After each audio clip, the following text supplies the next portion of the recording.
IBA Grads, Gateway to Your Desired Future. अस्सलाम वालेकुम।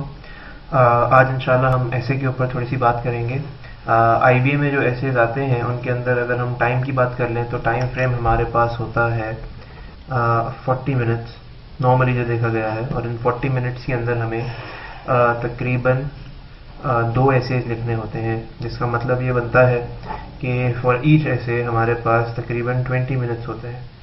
ठीक है, ये टाइम मैनेजमेंट है आईबीए के हवाले से। और ऐसे की अगर मैं बात करें, अगर ऐसे की बात कर लें तो सबसे ज़्यादा जो ऐसे इनकाउंटर किया गया है आईबीए के टेस्ट में वो है इशू ऐसे। तो इंशाल्लाह आज हम इशू ऐसे के बारे में ही थोड़ा सा पढ़ेंगे। Before we go on to कि इसमें लिखना क्या है और कितना लिखना है, किस तरह लिखना है, पहले थोड़ी सी बात कर लें कि इसका नेचर क्या है। इशू ऐसे का मामला कुछ ऐसा है कि इशू ऐसे के अंदर एक तो पहली बात यह है कि हमारे पास एक जो टॉपिक आता है वो कभी भी जेनेरिक नहीं होता, कभी भी ऐसा नहीं होता कि जो एक्सेप्टेड हो।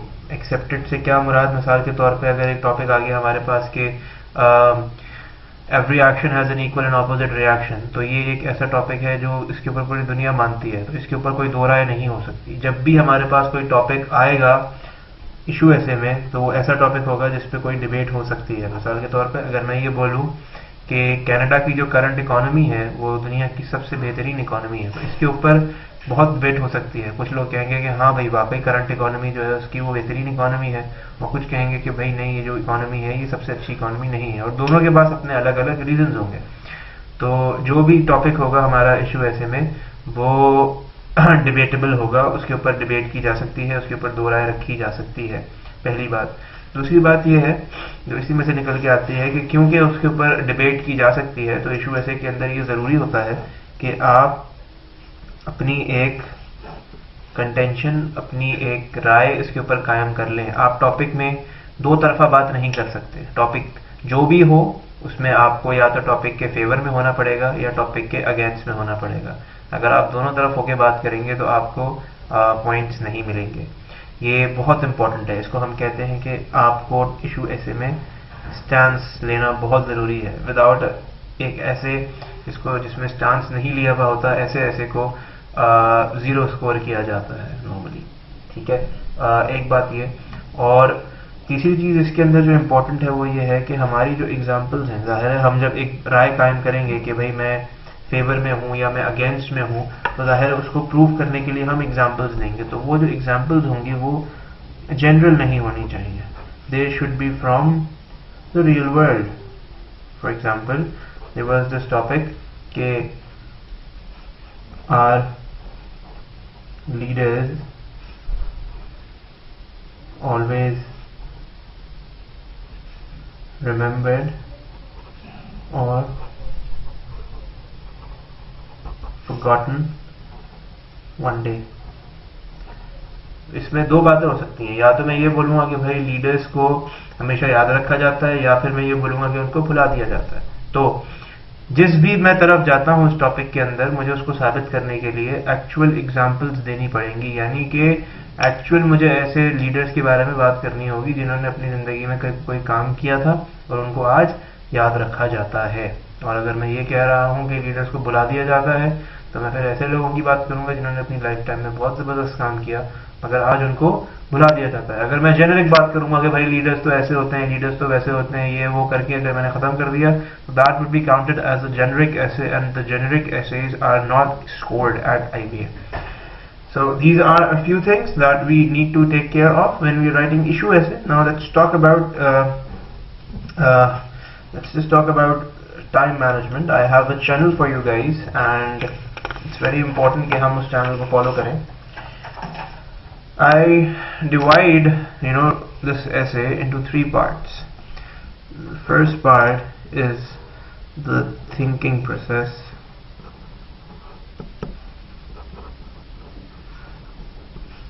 The second part is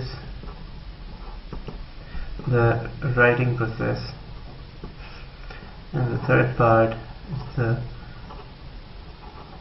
rechecking process. And before I tell you guys कि इसमें कितना कितना टाइम हमें हर प्रोसेस के ऊपर लगाना है, ऐसा भी हुआ है आईबीए में कि हमारे पास एक ऐसे के लिए 40 मिनट्स भी हों, यानी 40 मिनट्स हो ऐसे लिखने के लिए और उसमें सिर्फ एक ही ऐसे उन्होंने दिया हो, ये भी हुआ है। मगर हम प्रैक्टिस करेंगे 20 मिनट्स पर ऐसे के हिसाब से, because it is very easy if you are you know trained to write an essay in 20 minutes, you can easily write one in 40 minutes. But if you're trained to write an essay in 40 minutes, it would be almost impossible for you to write an essay in 20 minutes. So this is something very important और इसका हम खास ख्याल रखेंगे। So 20 minutes के हिसाब से मैं ये कहता हूँ कि भाई थिंकिंग प्रोसेस को आप लोग 5 मिनट दें, एंड इनएविटेबली जिसका थिंकिंग प्रोसेस अच्छा हो जाता है उसका पूरा ऐसे अच्छा हो जाता है, और जिसका थिंकिंग प्रोसेस अच्छा नहीं होता उसका पूरा ऐसे खराब हो जाता है। तो इस चीज़ का हमें बहुत ख्याल रखना है। विल टॉक अबाउट इट कि हमें थिंकिंग प्रोसेस में करना क्या है। उसके बाद राइटिंग प्रोसेस की अगर मैं बात करूँ तो I recommend that you give 13 minutes. Now most of the people would think कि यार 13 मिनट्स के अंदर हम किस तरीके से एक ऐसे लिख सकते हैं कि 350 वर्ड्स ऑलमोस्ट हमें लिखने होते हैं। 300 to 350 वर्ड्स एक एवरेज वर्ड काउंट है फॉर एन ऐसे, अनलेस स्टेटेड अदरवाइज। बट ये है कि यार अगर हम लोगों की प्रैक्टिस हुई भी है और हम लोगों को पता है, इफ वी आर फोकस्ड और हमारी थिंकिंग प्रोसेस हमारा अच्छा गया है, and if we know what we have to write, तो राइटिंग में 13 मिनट तो क्या मतलब 10 मिनट के अंदर भी स्टूडेंट्स कर लेते हैं। बट अगर थिंकिंग प्रोसेस अच्छा नहीं है और प्रैक्टिस नहीं की हुई तो फिर तो लिखने के लिए आधा घंटा भी कम है। तो that is how it is, it all depends on how you are thinking and how much you are practising. So rechecking is also very important, जिसको मैं कहता हूँ कि भाई आप एंड में एटलीस्ट 1 से 2 मिनट बचा लो और उसको ये 2 मिनट दे दो, ठीक है। सो या this is how it is, this is the channel. Now let's just talk about कि ये जो 5 मिनट्स हैं थिंकिंग प्रोसेस के, ये 5 मिनट्स में हमें करना क्या है, ठीक है। इन 5 मिनट्स के अंदर हमें the first thing that we have to do is prompt is basically the topic that you guys would be given. तो मैं ये कहता हूँ कि भाई इसके अंदर आप 1 से 1.5 मिनट तो सिर्फ प्रॉम्प्ट को पढ़ें, ठीक है। Just try and understand what he is saying. For example कुछ लोग होते हैं जो प्रॉम्प्ट को पढ़ते तो सही है मगर समझते गलत हैं। तो अगर आप प्रॉम्प्ट को गलत समझेंगे तो आगे का आपका जितना काम होगा वो सारा काम गलत हो जाएगा, ठीक है। तो for example if you are talking about leaders who are remembered और फॉरगॉटन, तो इस टॉपिक के अंदर नेगेटिविटी और पॉजिटिविटी का कोई पॉइंट नहीं है। Just giving an example. तो कुछ लोग क्या समझते हैं कि भाई क्योंकि उनको रिमेंबर आज तक याद रखा जा रहा है तो जाहिर है वो पॉजिटिव ही होंगे। नहीं भाई, वो नेगेटिव लीडर्स भी हो सकते हैं। उन्होंने कहीं भी मेंशन नहीं किया कि they can not be negative और पॉजिटिव। तो you have to get the prompt, specifically what the prompt is saying. It's very important, and if you guys want to really understand it, you need to read it for a minute and a half. एक दफा पढ़ के you cannot expect कि आपको वो prompt समझ में आ जाएगा, number 1. Number 2, definitely जब आप एक prompt को या एक topic को पढ़ रहे हैं for a minute or two, then definitely you guys would have ideas, examples. If you take this topic, हमारे leaders वाला topic ही अगर हम ले लें तो इसके अंदर क्या हो रहा है, इसके अंदर हमारे पास एग्जाम्पल्स आएंगी, और एग्जाम्पल्स क्या होंगी, जो लीडर्स होंगे एक्चुअल जिन्होंने काम किया होगा, और डेफिनेटली उनको हम जॉट डाउन कर लेंगे। This is what brainstorming is. For example जब मैंने ये प्रॉम्प्ट पढ़ा, प्रॉम्प्ट पढ़ने के बाद मेरे दिमाग में 7 लीडर्स के नाम आ गए for example,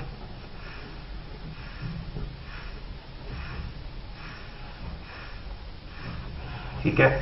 if I say that, तो अगर हम लोग ने ब्रेनस्टॉर्म किया प्रॉम्प्ट पढ़ने के बाद और हमारे दिमाग में फॉर एग्जांपल 7 एग्जांपल्स आ गई, तो this is what the purpose of brainstorming is. और मैं ये कहता हूँ कि भाई इस ब्रेनस्टॉर्मिंग को आप कम से कम 2 से 3 मिनट दें, ठीक है। It's very important. डेफिनेटली अगर आपके पास एग्जांपल्स नहीं होंगे तो देयर वुड बी नथिंग जो आप अपने ऐसे के अंदर लिख सकते हो। तो प्रॉम्प्ट जब आप 1 से 1.5 मिनट तक एक प्रॉम्प्ट को पढ़ोगे तो ऑटोमेटिकली ये आइडियाज आपके दिमाग में आना शुरू हो जाएंगे। And then the third thing that we are suppose to do is make the outline, ठीक है। जिसकी आउटलाइन अच्छी हो गई वो इनएविटेबली अपना ऐसे अच्छा ही लिखेगा। अब ये आउटलाइन क्या है, फॉर एग्जांपल मैंने प्रॉम्प्ट पढ़ा, प्रॉम्प्ट पढ़ के ब्रेनस्टॉर्म करने के बाद मेरे दिमाग में 7 आइडियाज आए।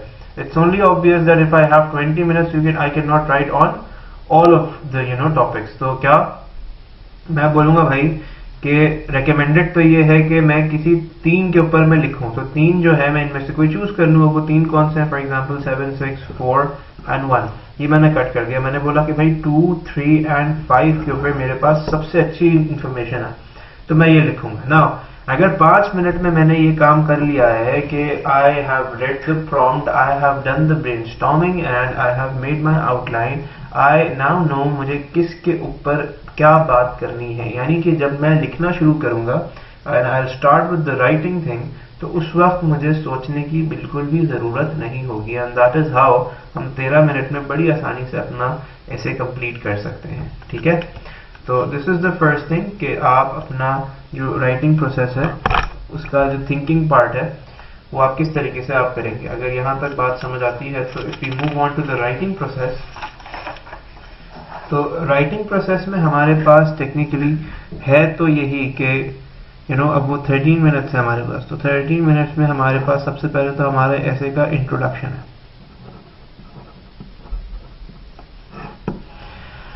इंट्रोडक्शन के अंदर मैं ये बोलता हूं भाई कि आपने इसेंशियली 2 चीजें करनी है। इंट्रोडक्शन में आपने 2 चीजें करनी है। एक आपने पहली चीज तो ये करनी है that you clear your stance. ठीक है, clear your stance, start of generic and clear your stance, यानी कि the first line, the first sentence of your essay should clearly से कि भाई आप टॉपिक के फेवर में हो या टॉपिक के अगेंस्ट में हो। अब इसको लिखने के और करने के बहुत सारे तरीके हैं। मैं ये भी बोल सकता हूं भाई कि यस आई अग्री कि लीडर्स को याद रखा जाता है, या नो आई डोंट अग्री कि लीडर्स को याद नहीं रखा जाता। This is one way, this is a simple way of doing it. और क्रिएटिव तरीके भी हैं बहुत सारे। मतलब अगर मैं ये भी बोल दूं कि भाई लीडर्स के बहुत सारे काम होते हैं, this is why they are always remembered, leaders के बहुत सारे काम नहीं होते हैं, they are just for the time being and they are bound to be forgotten one day. तो इन सारी बातों का मतलब भी यही हो जाएगा कि भाई मैं साथ में हूं, प्रो में हूं या कॉन में हूं। तो however you write that's not the problem, but the thing is कि at the start of your essay it should be very clear कि आपका स्टांस क्या है, whether you are agreeing with the essay, with the prompt of the essay or not. ठीक है, the first thing. Second thing is your thesis statement. Now what is a thesis statement? Thesis statement एक ऐसी statement होती है जिसको पढ़ के you get the idea of the whole passage. This is one statement जिसको पढ़ के you get the idea of the entire passage. तो इसमें हम क्या करेंगे भाई, ऐसी एक स्टेटमेंट हम क्या लिख दें उसमें कि ऑथर को पढ़ने के बाद या एग्जामिनर को पढ़ने के बाद ये आइडिया हो जाए कि आगे आने वाले पैसेज में पूरे में क्या बात होने वाली है। बड़ा आसान सा इसका तरीका है। वो तरीका ये है कि क्योंकि आपने अपनी आउटलाइन बनाई हुई है, तो थीसिस स्टेटमेंट के अंदर you mention all the examples that you are going to talk about. ठीक है, आपने पहले देखिए सिंपल सा इसमें स्ट्रैटेजी है कि पहले आपने अपना स्टांस क्लियर कर दिया, पहले आपने बता दिया कि भाई मैं अग्री करता हूं कि ऐसा होता है या मैं डिसएग्री करता हूं कि ऐसा नहीं होता है। और थीसिस स्टेटमेंट में आप बताएंगे कि भाई मैं इन लोगों के बारे में या इन इवेंट्स के बारे में या इन ऑब्जर्वेशंस के बारे में या इन एक्सपीरियंसेस के बारे में बात करूंगा, ये बताने के लिए या ये एक्सप्लेन करने के लिए या अपने कंटेंशन को प्रूव करने की कोशिश करने के लिए। ठीक है, तो ये 2 बातें मेरे हिसाब से अगर आप कर देते हो तो this would be enough and this would be a comprehensive introduction. ठीक है ना, and should not it should B of not more than 50 to 60 words approximately. If you're talking about 20 minutes per essay, it should not go above 60 words. 50 to 60 words, maximum 70 words, that's enough. ठीक है, now coming to the body paragraph. अब body paragraph में आप क्या करेंगे, body paragraph में आपने बता दिया ऊपर भाई कि आपका स्टांस क्या है, कि आप अग्री कर रहे हैं, फिर आपने बता दिया कि मैं इन लोगों के बारे में बात करूंगा, और फिर आपने क्या किया, फिर आपने ये बता दिया कि ये this is how I am going to go about. तो बॉडी पैराग्राफ में ऑब्वियसली आप क्या करेंगे, बारी बारी अपनी सारी एग्जाम्पल्स को डिस्कस करेंगे। ठीक है, नाउ बॉडी पैराग्राफ में if you are talking about 3 examples, तो then you would have 3 paragraphs, 3 body paragraphs, 3 separate paragraphs for each of the examples that you're going to talk about. And in each body paragraph, what you're supposed to do, the first thing, पहले तो आप लिखें एक topic sentence. Now, what is a topic sentence? Topic sentence is basically the introduction, ठीक है। Like you have thesis statement which explains कि पूरे passage में क्या बात होने वाली है, तो you have topic sentence which states कि आगे आने वाले पूरे पैराग्राफ में क्या बात होने वाली है। तो ये इंट्रो किस चीज का है, इंट्रो टू योर एग्जाम्पल। तो फर्स्टली कि आप क्या करेंगे, for example if you talking about leaders, तो आपने क्या किया, आपने for example if you talking about mister Jinnah, तो आपने उनको इंट्रोड्यूस कराया, ठीक है, फर्स्टली। सेकेंड चीज क्या है, सेकेंड चीज ये है कि आप उनको डिस्क्राइब करें, उनके काम को आपने एक ब्रीफली डिस्क्राइब कर दिया कि भाई he was for example a lawyer and he graduated from that place and he did this and he did that and he came about and he brought a revolution, blah blah blah, जो भी है आपने उसको एक अच्छे तरीके से अपने लीडर को या एग्जांपल को डिस्क्राइब कर दिया आपने, ठीक है। Now third thing, it's the main which is analysis. Now analysis क्या है, एनालिसिस इज बेसिकली रेलेवेंस।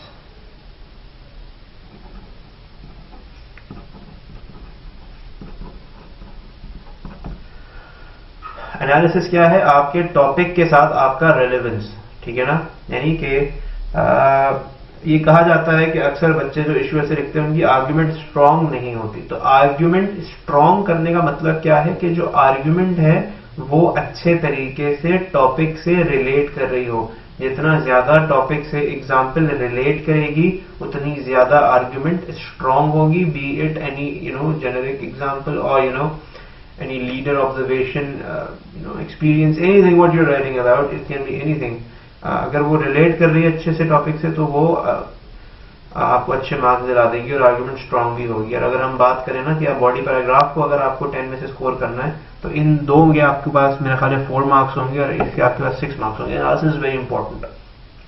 तो दिस इज इंपॉर्टेंट। अगर आपने फॉर एग्जाम्पल इंट्रोड्यूस करा दिया मिस्टर जिन्ना को, फिर आपने डिस्क्राइब कर दिया उनके काम को, and then you talk about analysis, तो एनालिसिस में आप क्या करेंगे, एनालिसिस में आप ये बताएंगे कि किस तरीके से उनका काम रेलेवेंट है टॉपिक से। यानी कि उनका जो काम था वो ये था कि उन्होंने एक सेपरेट स्टेट दिला दिया जिसकी वजह से उनको आज याद रखा जाता है। यानी जितने भी बॉडी पैराग्राफ्स आप लिखेंगे उसके एंड में you have to talk about how the leader that you are talking about is remembered और not remembered in today's world, ठीक है। यानी उसने क्या ऐसा काम किया या काम करने के बावजूद उससे क्या गलती हुई कि लोग उसको याद नहीं रखते, ठीक है। अगर आप कुछ भी कर लें, if you are not relating it to the topic, अगर आप ये बात नहीं कर रहे कि उनको कैसे याद रखा जाता है या उनको कैसे बुला दिया जाता है, तो definitely you are not going to get marks on this, ठीक है। बॉडी पैराग्राफ में सजेस्टेड तो यही होता है कि आप 70 to 80 वर्ड्स लिखें each,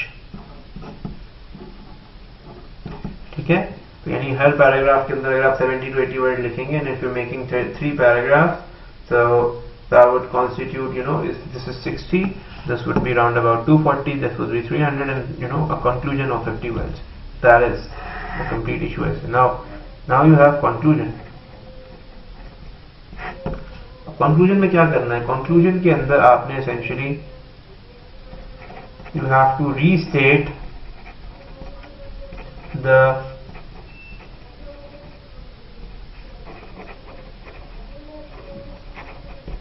thesis statement number 1, and number 2 you have to formulate your opinion, ठीक है।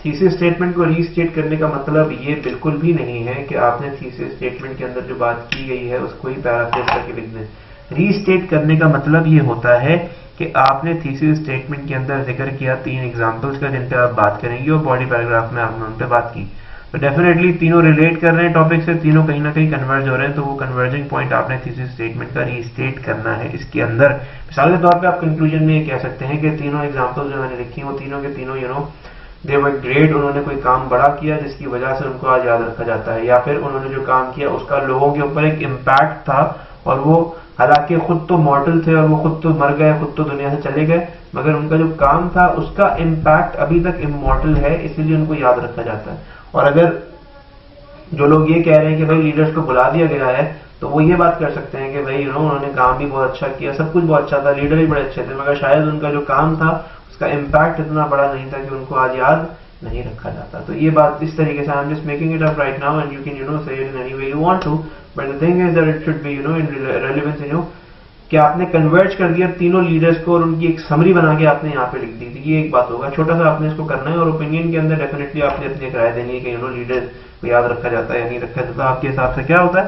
एंड आई वुड से कि this would be a 50 word conclusion, so that would be a perfect 350 words ऐसे। तो इस channel में आप लोग अगर इंशाल्लाह चलेंगे तो आपको बहुत फायदा होगा। कुछ ऐसी चीजें हैं जो इसके अलावा मैं समझता हूँ डिस्कस करनी चाहिए। कुछ ये तो बात हो गई कि हमें लिखना कैसे है, मगर कुछ ऐसी मिस्टेक्स हैं जो बच्चे अक्सर कर रहे होते हैं, तो उनको अगर मैं थोड़ा सा डिस्कस करूं। These are some of the common mistakes that students are doing. तो it would be really nice अगर हम इसके ऊपर थोड़ी सी बात करें। तो the first thing is कि भाई diving into writing without first thinking or planning, ये बात हम कर चुके हैं, ठीक है ना, कि ये एक बहुत बड़ी मिस्टेक है कि आप बगैर सोचे समझे क्या करें, लिखना शुरू कर दें। तो ये एक बहुत बड़ा मसला है। Thinking that the longer your essay is, the higher score will be. So always remember that if what you're writing is irrelevant, if what you're writing is not good, you can definitely not get a high score just by writing more. हाँ, ये बात होती है कि अगर आप अच्छा लिख रहे हैं, अगर आपकी एग्जाम्पल्स अच्छी हैं, आर्ग्यूमेंट अच्छी है, राइटिंग अच्छी है, उसमें अगर आप थोड़ा सा इलैबोरेट ज्यादा कर दें तो आपको मार्क्स ज्यादा मिल जाते हैं। There's a difference between both the two things. Not mastering essential concept, both of building a strong argument and of language. तो यही बात है कि एक तो आपने बात कर दी कि मैं इन एग्जाम्पल्स के बारे में बात करूंगी, ठीक है, नो डाउट तीनों एग्जाम्पल्स बहुत अच्छी है, मगर आप अगर उन एग्जाम्पल्स को टॉपिक से रिलेट नहीं कर पाए तो वो आर्ग्यूमेंट स्ट्रांग नहीं बनेगी, ठीक है। यानी आपकी जो प्रेजेंटेशन है वो भी बहुत इंपॉर्टेंट है इसके अंदर, सही है। Worrying about constructing the perfect argument expressed in perfect language, तो ये भी है भाई कि जाहिर है if you're writing in 20 minutes you cannot definitely construct something perfect, तो ये ऑथर को भी पता है, तो इसकी ज्यादा टेंशन भी ना लें, बट ये है कि वो गलतियां जो हों वो पता चल जाए कि ये तेज लिखने की वजह से हुई है, and it's not like you don't know it. फिर क्या है, not taking a particular position on the issue, क्या मतलब भाई कि आपका जो इश्यू है उस पर आपने कोई स्टांस नहीं लिया, ये बात हो चुकी है पहले कि इस तरह की का काम अगर आप करेंगे तो आपको 0 मिलेगा। Not thoroughly supporting your position with an argument made up of well chosen reasons and examples. तो इसके अंदर क्या बात हो रही है कि आपकी जो आर्ग्यूमेंट होगी उसको आपने क्या well chosen reasons and examples से सपोर्ट करना है, अगर आप नहीं कर पाए तो मसला होगा, ठीक है। Well chosen reasons and examples का मतलब क्या है? Well chosen reasons and examples का मतलब ये होता है कि आप की जो एग्जांपल्स हैं, जैसे मैंने आपको पहले बताया था, वो जेनेरिक ना हो, वो इस वर्ल्ड से रिलेट करती हो।